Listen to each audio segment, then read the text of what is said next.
Honestly, this is the most interesting Ricochet has ever been from a character perspective. Could Billie Starkz be the one to dethrone her idol Mercedes Moné? Oh, and the way they're turning Hangman Page face, well, it is excellent. I'm Ben Allison, you are watching Allison Analysis, and here are my 5 key findings from last night's AEW Dynamite. In at number 5, using Christopher Daniels as a way to turn Hangman face is actually genius. Too often in wrestling, we just see too many kind of random face turns. It is quite difficult to turn a heel back to a babyface, but the way they're doing it with Hangman is working. The thing is, during his feud with Christopher Daniels, Hangman's perspective was that he was trying to prove that he doesn't care about anyone anymore. He just wants to win. And he also said that he wanted to put Christopher Daniels out of his misery. And the feud was excellent, and so was the match. He did end up retiring Christopher Daniels, but it was the ending to that match which was the most notable thing, because Hangman looked back and you could see the remorse in his eyes. Like, the entire feud, he was just angry, he was trying to prove that all he wanted to do was hurt him, and then it happened, and you could see that he couldn't hide his emotions anymore. So then MJF bringing that exact point up a few weeks ago was really good. And then last night for MJF to attack Christopher Daniels and to see that Hangman very clearly does care, it's brilliant. Don't get me wrong, this isn't some overnight face turn, but the way they're doing it, where the side which Hangman was trying to hide is coming out more and more, it's working really well, and it is a nice way to kind of turn someone's face. I've said it before, but I'll say it again. Hangman should be the one to dethrone Moxley. He should be the one to quote-unquote save AEW from the Death Riders. Makes a lot more sense than a Darby Allin. And honestly, I said this before, but apart from CM Punk, everything which Hangman has touched in AEW has turned to gold. In at number 2, AEW Revolution is shaping up to be a show of the year contender. I'm going to quickly read out the matches. Moxley versus Cope, Takeshita versus Omega, Ospreay versus Fletcher, Toni Storm versus Mariah May, Mercedes versus Mono, MJF versus Hangman, and Swerve versus Ricochet. I mean, this is absolutely stacked. I mean, Revolution kind of always, or at least historically, has been the pay-per-view which is AEW stacked the most. Tony Khan loves to stack it, but this year is on a whole other level. To the point where my biggest concern heading into this show is actually, will everything get time? Because every match on that card deserves 20 minutes. And I mean, I don't even know if that's possible. I mean, hopefully it is. Because if so, this could be not only a show of the year contender, this could be up there with AEW's best shows ever. I'm excited for it. In at number 3, could Billie Starkz be the one to dethrone Mercedes Moné? There is a photo going right now of Billie Starkz and Mercedes Moné, then known as Sasha Banks, from a decade ago at a meet and greet. And for this to come full circle and for Billie Starkz to be the one to dethrone her idol Mercedes Moné, well, that would just be a hell of a moment. Billie Starkz over the past year across Ring of Honor and the independent scene has been consistently putting on banger matches and is improving so quickly. So not only would it be an incredible story, but I do think these two would put on a fantastic match too. But if it is going to be Billie Starkz to dethrone Moné, it shouldn't happen soon. In fact, I'd have them compete in a singles match first. Sorry, a non-title match, not a singles match. Obviously a singles match too, but a non-title match was what I meant to say.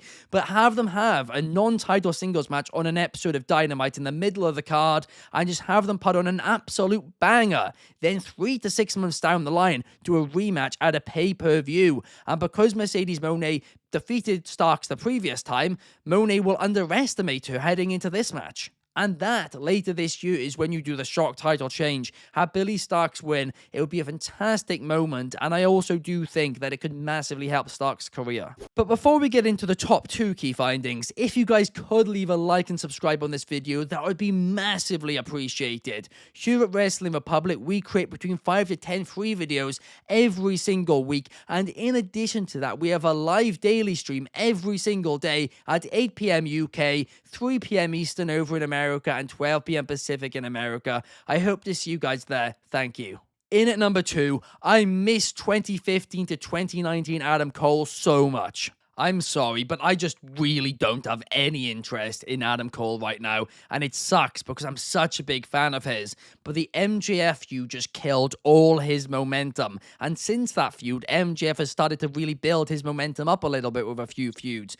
But I can't say the same thing for Adam Cole, and that sucks. When I first saw him in 2015 in Ring of Honor to his days in the main event scene of NXT, this guy was one of the best wrestlers on the planet, one of the most over wrestlers on the planet, and I honestly thought a run in AEW was a match made in heaven for him, but it has been anything but. I mean, injuries obviously haven't helped, but even before the MJF feud, his booking was kind of mid. He hasn't been used well at all, and there's so many great feuds for him in that company, and they just never pick the right ones. I mean, clearly right now they're building him up for a TNT title run, or a feud at least, with Daniel Garcia. And I don't know, I'm just not even interested in that. Perhaps a TNT title run is how to get his momentum back, but we'll have to wait and see. But I hope they find out something, because he is so good, so talented, and this should be working, but it just isn't. But in at number 1, this is the best version of Ricochet that we have ever seen from a character standpoint. I've watched him since Lucha Underground, and when it comes to his character, this is by absolutely miles the most interesting he has ever been to me. Is he cringe? Absolutely, but that's the point. He is meant to be. His promo style is working, his matches are as good as ever, and this feud with Swerve has been great. He has basically become the memes which everybody said about him. He has basically embraced the cringe, and now people are trying to hate on that, but you can't really hate on it because he has become exactly what you said he was. Like, the people who are complaining about this are really showing their bias. That is what I will say, right? Because I have complaints about AEW, but you can't have a go and say they should do something, and then they do it, and then you still complain. He has become what wrestling Twitter said he was, and that is why this is kind of genius. And honestly, not too many people in recent years have benefited from making the jump from WWE to AEW, but Ricochet is soon to add his name to that list of people such as a Swerve Strickland or a Tony Storm who have massively benefited from reinventing their career there. As of right now, I can confidently say that I think Ricochet made the right choice making the jump, and I'm really excited to see what the future holds for him. But now time for the pros and cons from last night's episode, and as always, let's start with the pros. I firstly really enjoyed the opening where they had that promo from Cope, then that MJF promo, then Hangman coming out and immediately going to the ring and squashing Solo. I thought that was a really high intensity way to start the night, and I thought it worked really well. The MJF and Daniel stuff was great, other than Daniel's punching himself on camera. That probably is a con, but the actual segment's a pro for me. Ospreay versus Brian Keith, I didn't have too much interest in, but it was a really fun match, and the ending sequence especially was awesome.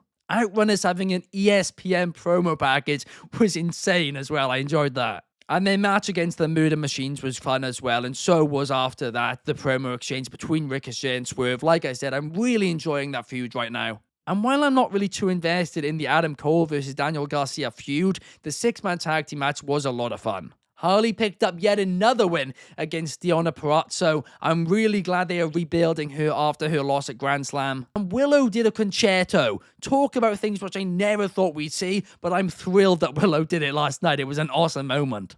And Takeshita versus Cassidy was a massively predictable main event, but I won't actually complain about it because it was a bang of a match, wasn't it? It was really enjoyable. So I just said the word enjoyable a bunch of times talking about this show, basically, and it built to Revolution really well as well. A couple of cons, like I said, it was a little bit predictable of a show, and secondly, Jericho's now working with Don Callis again. I mean, what? But apart from that, the show did do its job. It was a really fun 2 hours to watch, and also it built to the pay-per-view, which is ultimately what a weekly show is meant to do.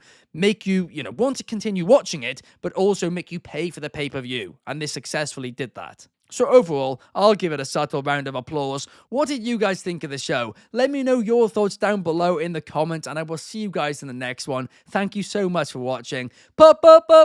Peace!